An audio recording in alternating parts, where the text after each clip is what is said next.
دعا مانگنے کا طریقہ۔ سب سے پہلے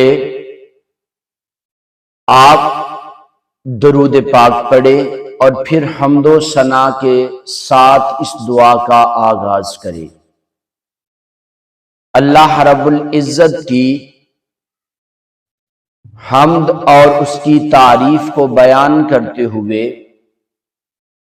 انسان کو چاہیے کہ وہ خالق کائنات کی نعمتوں کا شکر ادا کرے۔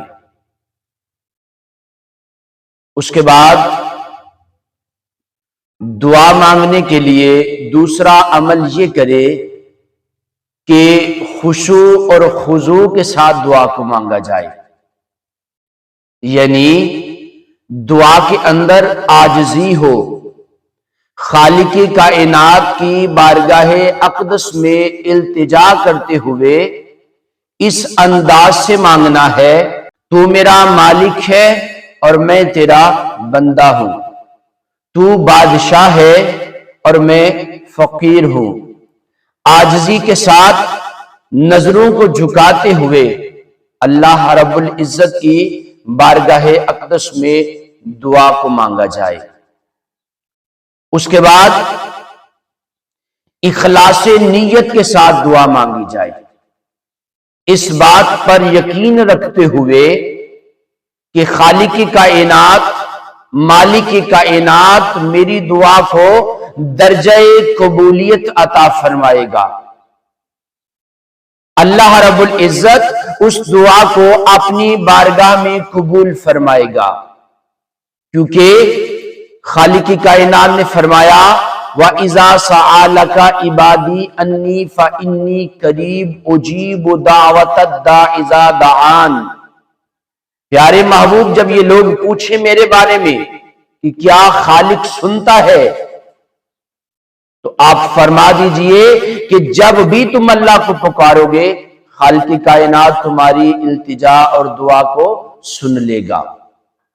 اس کے بعد توجہ قلبی کے ساتھ اللہ کی بارگاہ اقدس میں التجا کی جائے، دلوں سے خیالات کو نکال کر اللہ کی بارگاہ میں ہاتھ اٹھاتے ہوئے دعا مانگی جائے، تاکہ خالق کائنات اس بندے کی توجہ کے مطابق اس کو اس کا اجر اور اس کا ثواب عطا فرمائے۔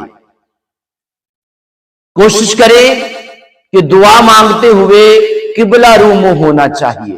سنت مبارکہ ہے کہ اس طرف منہ کر کے، ویسے تو آپ جس طرف کو بھی منہ کریں گے، چہرہ کریں گے، اللہ کو وہی پائیں گے، لیکن اگر آپ قبلہ کی طرف منہ کو کر لیں تو اس میں آپ کے لیے بہتری ہوگی۔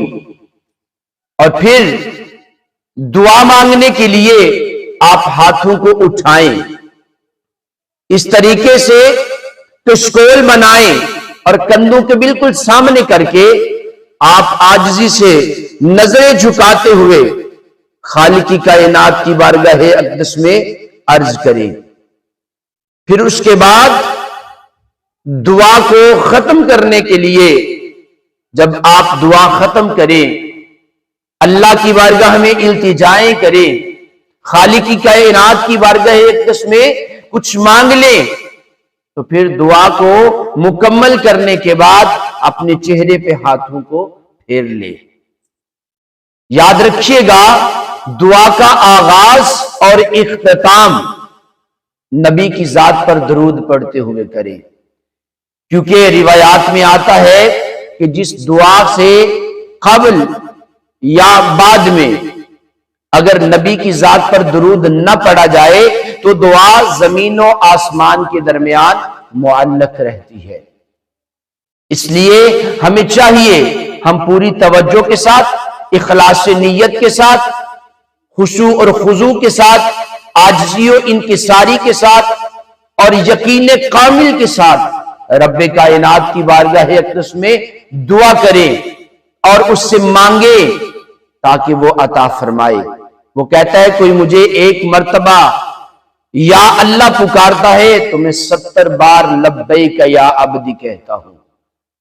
اس پیارے رب کی بارگاہ میں دعا کریں اور التجائیں کریں تو خالق قبول فرمانے والا ہے۔ اللہ کی بارگاہ میں دعا ہے، خالق کائنات اپنے حبیب کا صدقہ صحیح معنوں کے اندر دین کے اوپر عمل کی توفیق عطا فرمائے، اسے سمجھنے کی رب توفیق عطا فرمائے، آمین یا رب العالمین۔